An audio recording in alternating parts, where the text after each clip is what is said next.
Welcome to the Nemeth Report podcast. I'm Dr. Tammy Nemeth, energy historian, analyst, consultant, and I'll be your host. Today, I'm joined by Rodney McInnis. He's a physicist and the creator of Climate Bell, a user-friendly greenhouse gas calculator. Hi, Rodney. Welcome to the program. Thank you very much, Tammy. I'm glad to be here. You know, your work aims to empower everyday people to crunch the numbers on climate impacts without needing a PhD in science, which is great. And I just want to thank you so much for joining the podcast today. But before we kind of dive into the conversation, I'm wondering if you can just take a moment to introduce yourself to the audience, what your background is, what you've been doing in business, and how you came up with this idea. Yeah, so I have a physics degree from University of New Brunswick. It was in spectroscopy, and then I took a year off and worked as a research assistant for them in a CO2 laser lab, and then went to U of T and did a master's in electrical engineering, but it was really in device physics. So it kind of felt like an advancement on my physics. And after that, I went to Bell Northern Research and worked in a semiconductor foundry. We had our own foundry. It was about $1 billion facility where we made silicon chips. And I worked there, went to fiber optics. So I worked in a number of groups. During that 15-year stint, I also wrote a fair amount of software, kind of self-learned software, because it allowed me and my colleagues to work more efficiently and or make the quality of our work better. So I developed some software skills along the way, and that's really. Then I went off to do my own thing with a company that Delphi Tech that made, I guess, the world's first LED lighting products for the outside of buildings, and that's been it. So, for the listeners who might be hearing about Climate Bell for the first time, and I'm just going to put this back up. This is your website, which is climatebell.org. For people who may not know, can you give us a simple overview of what you were trying to accomplish with this, where you got the idea from, what inspired you as a physicist to create a tool that anyone can use to model the greenhouse gas effects on Earth's temperature? Yeah, so I actually got started in this kind of by accident. I was watching a video of Carl Sagan presenting to Senate Hearing Committee in 1985 about the greenhouse effect, and it's primarily CO2 and the concerns that some scientists had about rising levels and the effect on Earth's temperature. And he said basically that, or at least that's what I got from this presentation, that it was fairly well understood and could be accurately computed. So I thought with my physics degree, and it was basically a personal challenge to, look up some coefficients and do some calculations. And that's how it got started. And when I started doing some, I call them scoping calculations, just something that you're not looking for the absolute accuracy, but you're trying to get a rough idea. I realized that it sounded like things were overblown in terms of the effect. So I really got hooked on this, and it wasn't until the next year when I got detailed absorption spectrums from a database called Hytran that I could see that this was a solvable problem, and I could compute this thing accurately in the presence of water vapor, and the evaporation effect and all those things can be blended together. So it actually took me about a year and a half to figure out all the physics and, I guess, reject some of the models that had been other people had tried to use. And I'd written another simulator for my LED lighting using Excel. And so I had a familiarity with the rich functionality in Excel and how to code with it. So I decided to make this tool, and it took me till the spring of 2024 to add all the bells and whistles and make it work with a 3D Earth system model. So that's the tool. Okay, so what I'm going to do, you sent a nice little graphic here of the Yeah. tool. This is it, right? Yeah, And that's just a capture screen. So anybody that runs an experiment can copy to clipboard, and that's what you'll see. And it gives you all the parameters. Now it looks kind of complicated, and behind the scenes it is a bit complicated. But once you start using it, it's really quite simple. You can put in a year, and it does the exponential extrapolation on the rising greenhouse gases, or you can type in the greenhouse gas levels you want and hit run. And it does an energy balance calculation using Max Planck's energy, black body radiation energy. There's a few physics equations behind it, but it's really not that uh, complicated. Okay, so where do you get your data from? You were talking about this particular data set. Is there satellite measurements involved there? Is there historical records? Yeah, Is that data good? so there's two things. The first thing was development of this tool, and then for the last year I've been working with satellite data. So NASA will give you an account. You can start downloading various data sets. But specifically for the tool, the data sets are HITRAN, that's the detailed absorption spectrums for the various greenhouse gases. And then there's US Air Force, it's called Standard Atmosphere 1976. So they've done, given nice tables for density and altitude and temperature, and they've worked out the averages. So a lot of good data sets out there. And then there's the what they call, I've forgotten the word. Basically, it's the variation of greenhouse gases up through the atmosphere, constituency profiles, and that's another set of tables that you can access. And those things all went into this tool, GHG Lab. And so that's the data sets that were used to give uh, basically a tool that can run these calculations. And it only takes a few seconds on a laptop to get your answer. Now, what the sad thing is that the data sets were available in the early 70s, and the physics of greenhouse gases was understood by physicists back in the 1980s. And the compute power of a mainframe computer uh, around 1980 was sufficient to do what GHG Lab is doing. And so really the whole 40 years of fuss was effectively for nothing. Okay. That might appeal So to your historian interest. So, your educational goal seems to be, democratizing climate science and um, have you had non-experts like teachers or policymakers has anyone used the tools so far and given you some feedback on, wow, this is pretty amazing? I'll have to say no, not that I'm aware of. I did the presentation last spring. That's the only presentation I've done. And there was nice feedback in the comments on that YouTube video, and a few people donated. And I got some nice emails. One of them was from Dr. Happer, and he encouraged me very much after that presentation and started talking about the feedback effects. And that's effectively what I worked on up until recently, was those feedback effects. And I did some scoping considerations and came up with 14 things that I wanted to investigate, different things like snow and ice, and cloud cover and so on. And then got access to NASA data sets. And so I have the snow and ice records back to 1966, and I have on a weekly basis, and I have the satellite measurements of incoming solar radiation, reflected solar radiation, and outgoing infrared radiation from March 2000 on a monthly basis. And also there's the greening record of Earth's greening. I didn't actually download a data set for that. I just took NASA's estimate of how much greening has occurred. And those are the things that I used in my calculations for the feedback effects. And what I So found, yeah, go ahead. can you just quickly explain why the feedback effects are important and why you think Professor Happer pointed that out?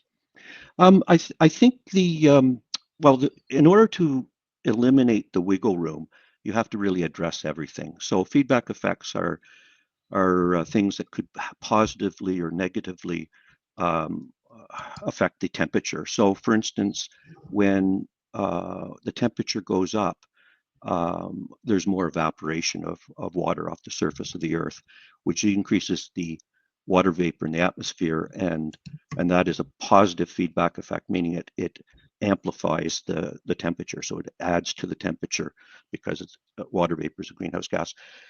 And that tool, GHG Lab, actually includes that. And I verified the what the tool estimated using Met data out of the UK in terms of they have a average relative humidity historical record. So I was able to prove that GHG Lab it put an upper limit of how much evaporation would occur, and that was confirmed with the Met office results. So that's one feedback effect. And there's a number of them. I list them on the website if people are interested in looking at that list. And then I've computed the effect of the variation in cloud cover and so on. Okay, so if someone goes on and onto your website and wants to use the calculator, what sort of information would they have to put in? Can you walk us through how Well, it would work for just it, somebody? it's a free calculator, and you don't even need to enter an email address. You can download it. You do have to turn on macros. So some people might be nervous about enabling macros because, as you know, with various Microsoft products, there could be viruses embedded and so on. If you're concerned about that, you can just put it on an old PC. But you do need a licensed version of Excel. It doesn't work on the free version. All the mathematical constructs encoded in there need a licensed version. And what you can do is you see there's input A and input B on that picture. Input Yep. A is a set of GHG levels. Now I've defaulted it to 2023 levels. And then input B, there's some buttons not showing on your screen now, but you can do double CO2 or double methane and so on. And or you can type them right into those yellow boxes. So the yellow boxes give you the ability to override what the defaults are and put in whatever level you want. And then there's radio buttons on, you see those little square boxes that you can click. That allows you to add or delete various greenhouse gases. So you can do simple experiments where you maybe just want to play around with CO2 and leave the other ones out of the picture. So you just unclick those boxes to remove them. You don't have to put the values to 0. And then you press Okay. run, and basically you get your answer in a few seconds. And it's the data tables behind each GHG. It started with 180,000 data points between what's called 3 microns and 20 microns. This is the infrared region that's doing the calculations. And I compressed it by a factor of 10. And so there's about 18,000 rows in each for each GHG. It's quite a bit of calculations, but it works very fast on a modern computer. Okay. Um, is there some of the images that you sent me? Is there another one you want me to put up here that you can talk to? Yeah, there's that waveform. Let me just get it up on my screen. It's the one that looks like a waveform. Do you see that? I've forgotten what I called the The file. atmospheric window one? Yes, that's the one. This one? Yeah, so that shows what GHG Lab, that's the spectrum from 3 microns to 20, and that's where the GHGs, the database, let's say, covers. We don't need, so for Earth's infrared radiation, about 99.5% occurs between 3 microns and 100 microns. So 100 microns is out to the right. You don't see that. But because of the strength of water vapor between 20 microns and 100 microns, it's in full saturation, meaning the infrared radiation is fully absorbed by the water vapor over that region. So the calculation becomes quite simple. You don't need the detailed calculations. What you're looking at in this picture is the blend of all 5 GHGs. And in the region between 8 and about 13.5 microns, it's below that line. And that is what scientists call the atmospheric window. And what that means is this is the region where Earth's infrared radiation escapes directly to space, or a good chunk of it escapes directly to space and doesn't get intercepted by greenhouse gases. All the rest, from before 8 microns, from 3 to 8, there's a little bit that gets through there, as you can see below the black line, and everything from about 13 and a half or 14 microns out to 100 microns gets totally intercepted. And this is how the calculation is done. So I calculate what goes through the atmospheric window with the blend of GHGs, and then what's left is scattered 50% back to the Earth and 50% to space. And this is one of the things that I think people know this, but they didn't realize that it was a key enabler to computing the greenhouse effect properly. So there's a number of oversights, let's call it, that scientists have made in terms of the computing side of it. They understand the effect, but to put it together in terms of a computation, I guess they've overlooked some things.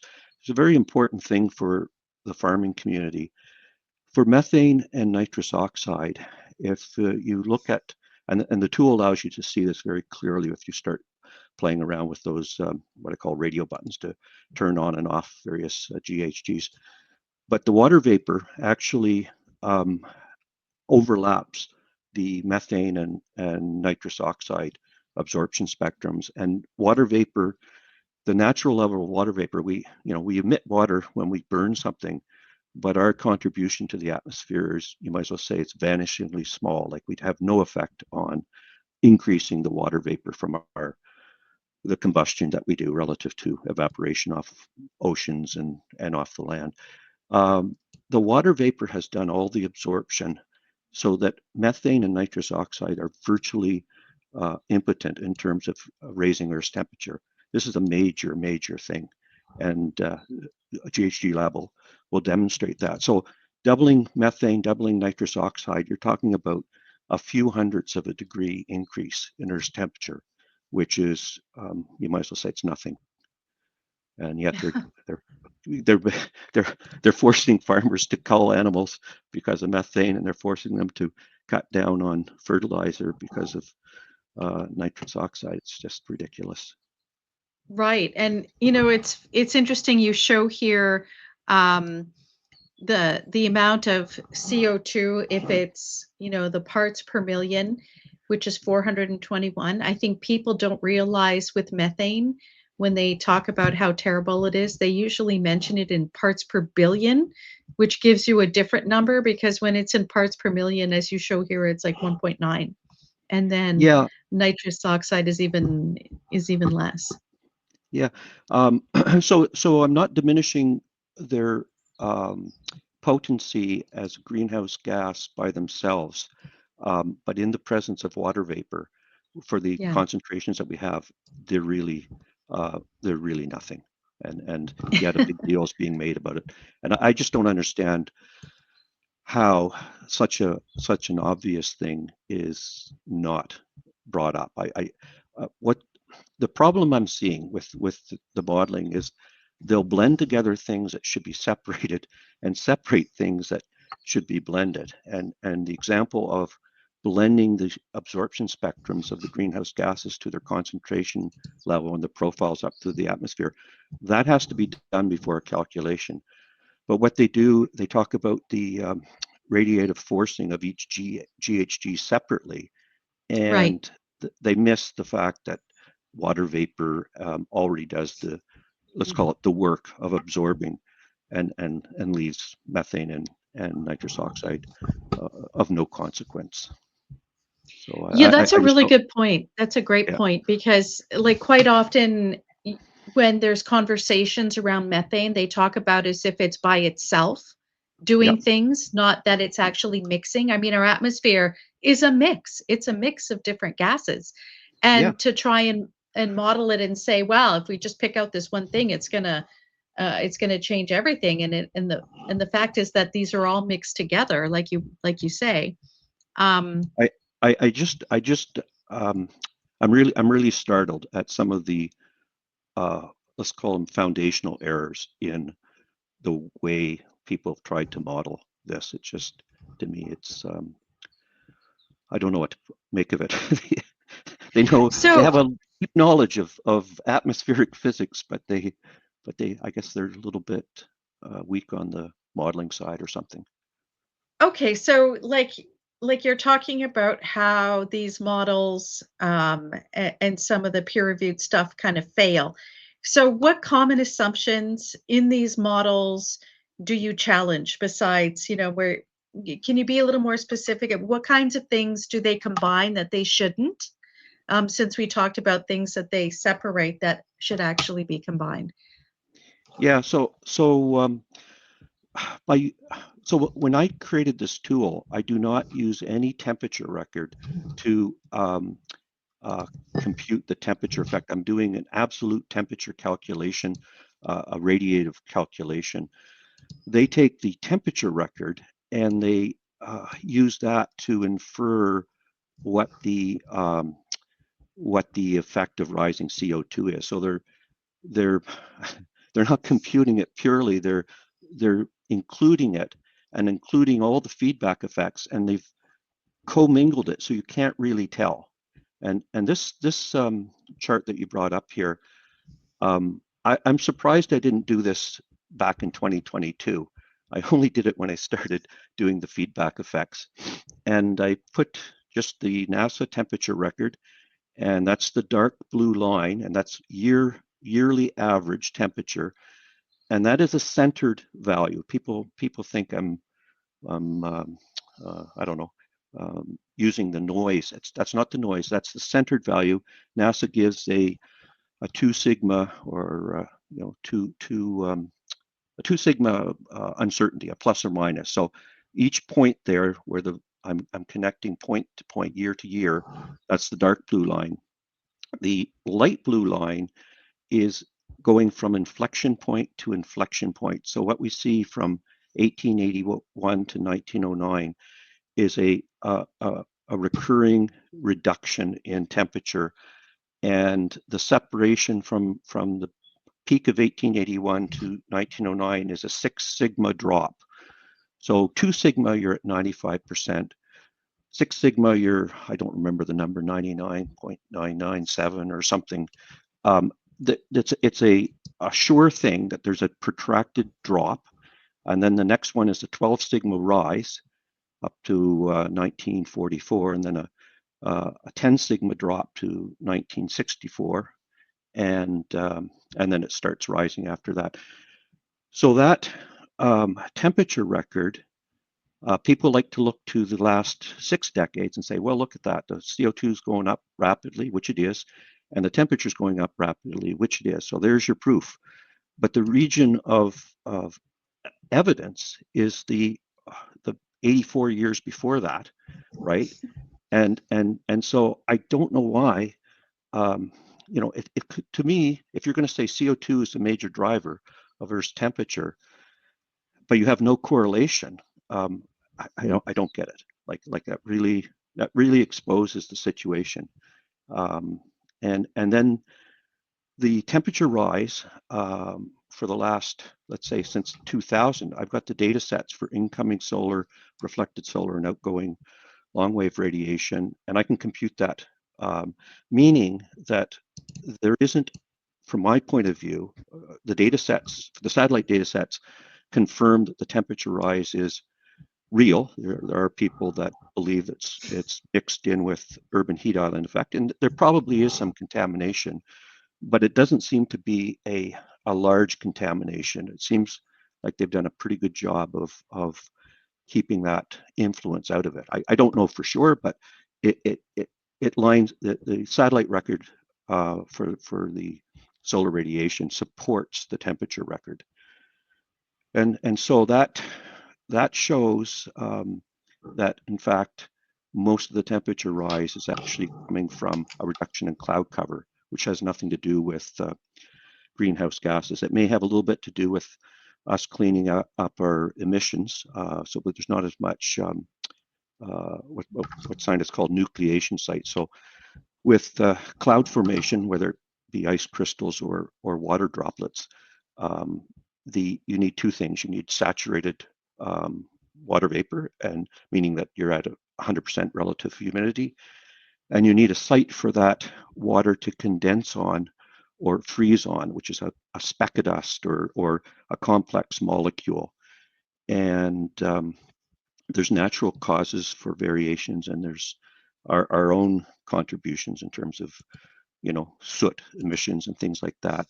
But it would appear that this reduction in cloud cover is probably mostly a natural result because of the up-down motion you get back in. Like, I don't see how you can explain the two protracted drops in temperature, the two protracted rises based on our emissions activity. At least nobody's been able to tell me that. So I think it could be that it's something terrestrial that's varying. It could be cosmic, like our Earth is. I think we're moving through the galaxy at something like 200 kilometers per second. As we orbit around the sun, and the solar system is moving at that speed of 200 kilometers a second. So we could be moving into and out of bands of cosmic dust in outer space, and maybe that's explaining it. I don't know. Like, that's beyond the scope of what my focus is. So Right. So you mentioned solar irradiation, and I'm wondering, does your calculator take into account the impact of the sun no, on? I've done that separately after finishing the calculator, which does the greenhouse effect and the evaporative feedback effect. That's in the calculator. The solar calculations I've done separately on. Okay. Yeah. Um, I'm going to put this slide up where you talk about that the rising greenhouse gas levels only have a minor effect on Earth's temperature rise. And I'm wondering if you can just explain this chart Yeah. to the audience. So this chart. So my computer science friend, he looked at the other chart, and he goes, "You got to make it simpler for people." So this is as simple as I could make it. I really appreciate him telling me that, because this really, it sums it up. You can see the blue candle. So this is the four protracted trends done as two candles each. The blue candles, the first two of them look like they're almost the same height, and then the third one rises a bit, and the last one rises a lot. That is the CO2, exponentially increasing. The orange candles are the temperature per degrees per parts per million change. So this shows that back in the first trend, while CO2 is pretty much stable, it's there's a big drop in temperature, and then not much changes on CO2, and there's a big rise in temperature, and the other two candles are self-explanatory. So this is the easiest for me. This is the gateway. I'll call it the gateway into understanding that what's been claimed about CO2 is wrong. Like, you don't have to be a scientist to see that there's something else that's stronger than CO2 rising that's controlling Earth's temperature. And when you do all those calculations around the feedback effects, you discover from the satellite data that it's clouds. The snow and ice record back to 1966 shows virtually no variation in amount of snow and ice in the northern hemisphere year after year. Like, it goes up and down by a few percent, but there's no trend in terms of a reduction at the surface. So there's no change in reflectivity from the surface. The reflectivity's in the clouds, and that's the drop. And NASA actually says there's been a multi-decade drop in cloud cover. So when you do the calculations, you discover that the temperature record is supported by that. It's about 85% drop in cloud cover, having nothing to do with GHGs, and a 15% rise in CO2, and that's computed by GHG Lab with the water vapor feedback effect. Wow, So that's really fascinating about the cloud cover, and I wonder uh, um, how they take that into account in the modeling that happens for the IPCC and these other sort of I, academic exercises. I really don't know, and it seems from my point of view, the instrumentation people and the data set people have done a fantastic job. Like when you get working with that data, it's very impressive. The precision and the accuracy that they've maintained it. I know the temperature record, there's controversy about that. I know that the urban heat island effect is certainly a real effect. I've seen it myself vary about 8 or 10 degrees Celsius going from inside, a city of a million to the edge. And it could contaminate things.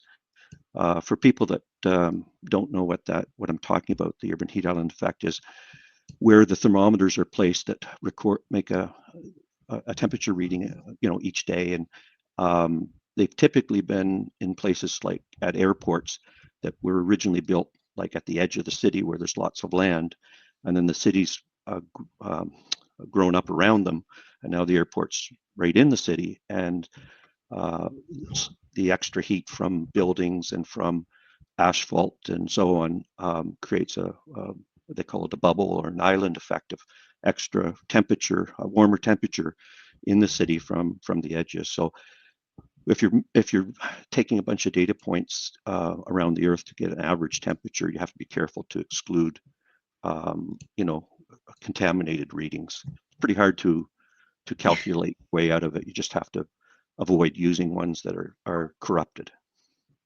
So Yeah, for sure. yeah. Yeah. So, there's some people out there that have the ear of policymakers, um, and they're really concerned about the what's happening with climate change, and sometimes those discussions with people can get quite heated. So, how do you respond to critics who say that your work downplays human responsibility? And how can people use Climate Bell and your calculator to form their own opinions without getting lost in that debate? Yeah, so there's been a number of claimed correlations between rising greenhouse gases and Earth's rising temperature and things like forest fires and weather events getting worse or stronger. I think and I'll answer your question in a second, but I'd like to make the point that weather events, in my opinion, are the most insidious I use the word misdirection because the amount of energy in the Earth system is proportional to the Kelvin temperature. Kelvin is the Celsius temperature plus 273 degrees. And so when we have Earth's temperature rise by a degree or a degree and a half through industrialization, that is like a degree is only 0.35% more energy in the Earth system. And without getting into the entropy discussion, which is a little bit difficult to for the average person to understand, 0.35%, whether it's more energy or less energy, I don't think it's noticeable on a macro scale. On a global scale, yes, the climate changes. Yes, we have, California was very arid and then it became too wet. And there's large scale movement of energy shifting around the planet and changes that last beyond, a weather event that might be for a season or it could be for 20 years or something. But overall, there should be no net change in the strength of weather events or the amount of them. And that's what people who have challenged that have found. They've gone to databases and looked at landfall hurricanes since the 1900s or something like that, and found that, in fact, there wasn't really any noticeable trend up or down over the protracted period. There's short trends here and there, but there's no noticeable continuous change in one direction. So, I'm sorry. Your question was about using the tool. Yeah, Um, so like people who are sort of skeptical, how can they use Climate Bell to form their own opinions without getting lost in the more heated debate that can right. happen? So I've run the tool with different scenarios. There's a results page. I've also validated the tool 6 different ways with like establishment measurements. to show that the tool, like for instance, where it calculates the atmospheric window, how much gets through. There's a picture that I didn't send to you, but I should have, and it's the Earth system, and it's in the explanation of the greenhouse gas effect. Really, what the tool's for is to settle uncertainty, meaning the tool's validated, and now we don't have to look at that. I sent you a plot from IPCC AR6, the Yeah. bell Okay, curve. I'll put that up. Yeah. 1 second. This one.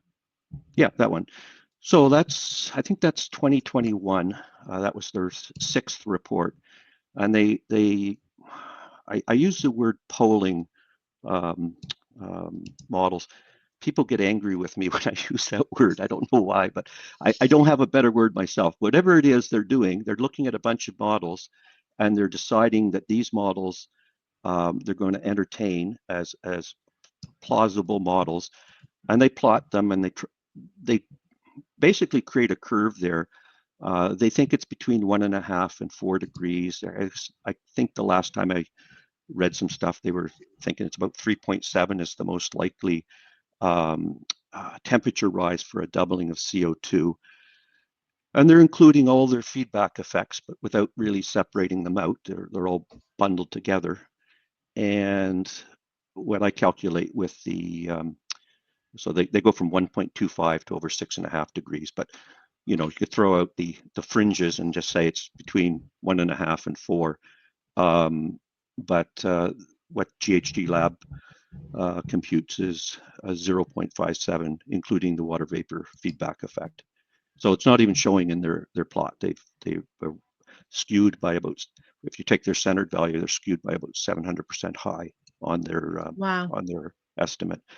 So really, GHG Lab is just to settle the uncertainty, and by removing the uncertainty, then it becomes clear that really pretty much all these mandates are not warranted, in my opinion. So if how do you respond to critics who say that your work downplays the human responsibility?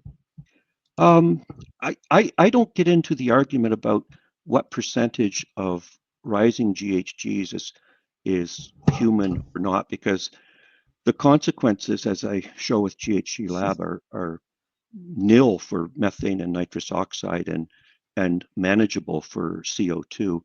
So if you're going to say, well, we're responsible for half a degree rise, for me, it's not really an issue at all, because if you take the equator temperature and you take the pole temperature and you average that through the 90 degrees of latitude change, you find that each degree is about, I think, about 0.7 Celsius of a change. And so 0.7 over 1 degree, it's 69 miles. So 100 miles is 1 degree Celsius on average. So, I mean, we're very adaptable, both plants and animals. I mean, we have the daily cycle that varies by about 10, 20 degrees from, the middle of night to the day. And then we have the seasonal cycle. I really don't see much of an issue if we're responsible for half a degree, even 1 degree, right? I don't see an issue. And we've cleaned up our So emissions. We have less soot, and yeah. some of the noxious things have been cleaned up by catalytic converters. So I don't think we're doing much harm. And we're everything comes down to computations. I've heard multiple times that we've overpopulated the planet, and I think 4 or 5 times in social media that's been the comeback, that we're still with too many people. And then I did a little calculation. I picked a bug, an ant, and Google AI is really great. The last year with um, giving you numbers without having to read a whole bunch of links on a Google search, it's been pretty good. Every now and then I see something that it got wrong. Maybe they got a order of magnitude off or something. But anyway, it turns out that if you take the average weight of an ant and the number of ants on the planet, and sum that up in terms of biomass, ants are actually 8% of the human biomass. And then I started doing some other Google searches on things. Humans are only 2.5% of all the animal biomass, and we're only 0.01% of the plant and animal biomass. So from a biomass point of view, we're not overpopulating the planet. Now we have to be careful with, pollution and things like that. But certainly from a food consumption point of view, we're a minuscule amount of biomass compared to the rest of life on the planet. That's a really good point, and I'm glad that you mentioned, let's do some calculations. Let's do some data to actually discuss what some of these statements are and to explore a little bit further about what that means. But so if warming isn't mostly human driven, um, should we maybe be focusing our investments on something like adaptation instead of these net zero policies that aim towards lowering emissions? Well, I agree that I mean adaptation. I think we're pretty resilient, and I think plants and animals are pretty resilient. So I would rather see money spent on things like everybody having clean water, everybody, education, infrastructure, things that have lasting value and are appreciated. What's kind of sad about this is they're doing things like carbon capture and stuff. It's not going to have any effect on the climate or the weather. It's money squandered on something that has no real value that I can see, other than it's a job. But couldn't we do some more useful jobs than something that really has no impact? That's my Well, opinion. yeah, I mean, if it's jobs that are being funded by the private sector, people are putting their own money into a project, that's one thing. But when there's so much government subsidy, which is taxpayer money, going into these initiatives that in no way make us better to adapt to things, to make us more Right. resilient toward naturally occurring events, whether they're floods or fires or whatever.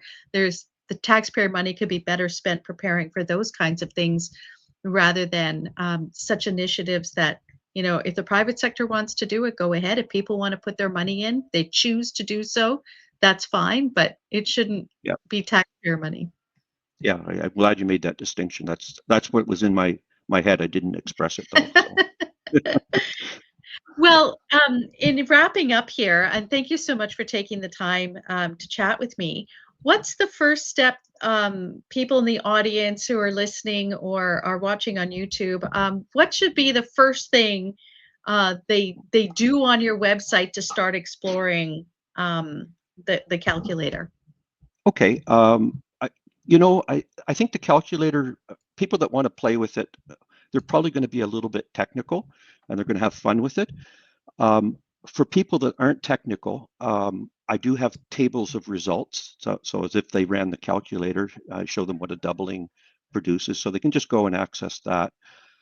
I guess what I'm trying to do now is create awareness. So I call it the marketing phase. The R&D's done. On the home page, you're going to find the temperature record explained. You're going to find the cloud cover. Those are two major finds. There's a handouts page for the farmers, and there's one for automotive and oil and gas, which is the CO2 side of it. Everything's there. If you go to the grassroots sharing page, you'll see that you might think I should be focused on winning over the people that are um, arguing for the other side. I'm actually trying to reach the people where this is good news, to build a, I guess, a coalition of people that I call them early adopters. I actually borrowed a marketing notion from a guy named Jeff Moore, who wrote a book called Crossing the Chasm. And it has to do with technology adoption. And you focus in on, so the innovators are the people that create the technology. And what I'm looking to do is engage, since the peer reviewed process seems to be gate kept.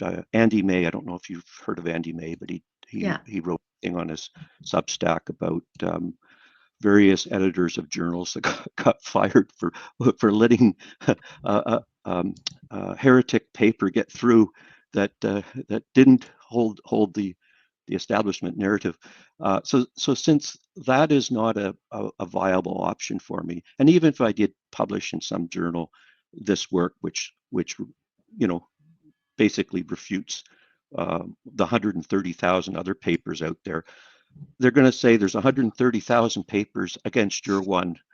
you, Yeah. you haven't anything. So what I'm looking for in terms of physicists to understand the modeling I've done and validate it, I would like those physicists to either have the respect of the industries affected or they work for the industries affected. So that the industries now can band together and push back against mandates that compromise their